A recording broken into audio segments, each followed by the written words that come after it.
জামালপুরের মাদারগঞ্জ উপজেলা সমবায় কার্যালয় থেকে নিবন্ধন নিয়ে উপজেলায় বিভিন্ন নামে গড়ে ওঠে প্রায় ২ শতাধিক সমবায় সমিতি।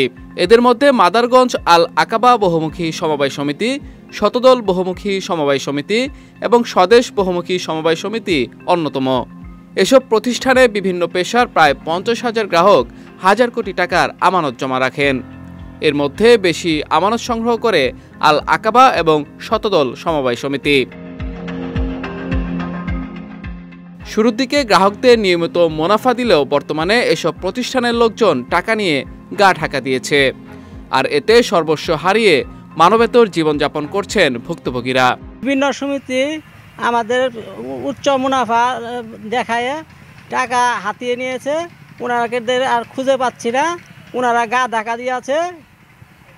ওনাদের বিভিন্ন জায়গায় প্রশাসনিকভাবে ধর্ণা দিছি, বিভিন্ন জায়গায় মানববন্ধন করছি, তারপরে আমাদের টাকাটা ওনারা দিচ্ছে না। আমার চাকরি এই পেনশনে কিছু টাকা ৯ লক্ষ টাকা আমি এই শতদলে রাখছিলাম, এর মধ্যে কিছু লাভ অংশ আমাদের দিছে। এর পরবর্তীতে আমরা টাকা পয়সা পাইতেছি না। শতদল একটা সমিতি খুলছে, ওইখানে অনেক লাভ দেয়। এই জমিটা বিক্রি করে ওইখানে টাকা রাখছি। আমাদের এই গোষ্ঠীর মধ্যে ১ কোটির উপরে টাকা।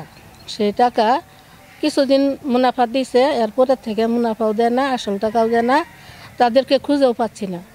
আমার মতো আরও অনেকেই আছে যারা রিক্সাওয়ালা, দিনমজুর, সাধারণ মানুষ, দিন আনে দিন খায়, তারা অনেক টাকা রেখেছে, কিন্তু মুনাফার আশায় যাতে তাদের 3 বেলা পেট পুরে খেতে পারে, তারা না বাইরে মানে অনেক কষ্টে জীবনযাপন করতেছে।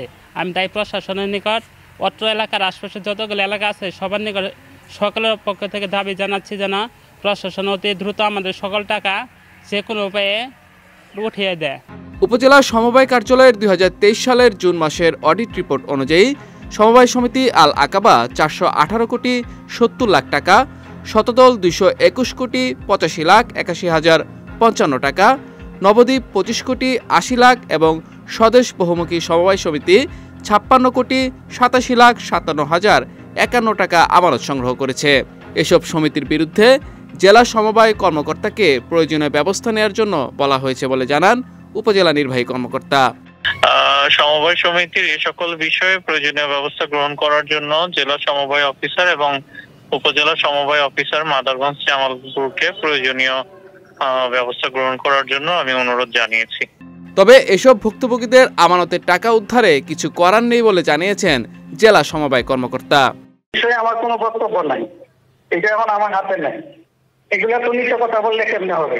ওনারা তো যোগাযোগ করতেছে ঢাকার সঙ্গে, ওনারা যোগাযোগ করতেছে ডিআইজি পুলিশের সাথে, ওনারা যোগাযোগ করে ডিসির সাথে, এসপির সঙ্গে।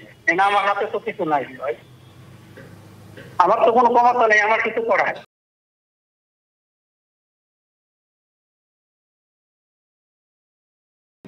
গ্রাহকদের টাকা উদ্ধার সহ এসব সমিতির বিরুদ্ধে প্রয়োজনীয় ব্যবস্থা নেবে সংশ্লিষ্ট কর্তৃপক্ষ, এমনটাই প্রত্যাশা ভুক্তভোগীদের।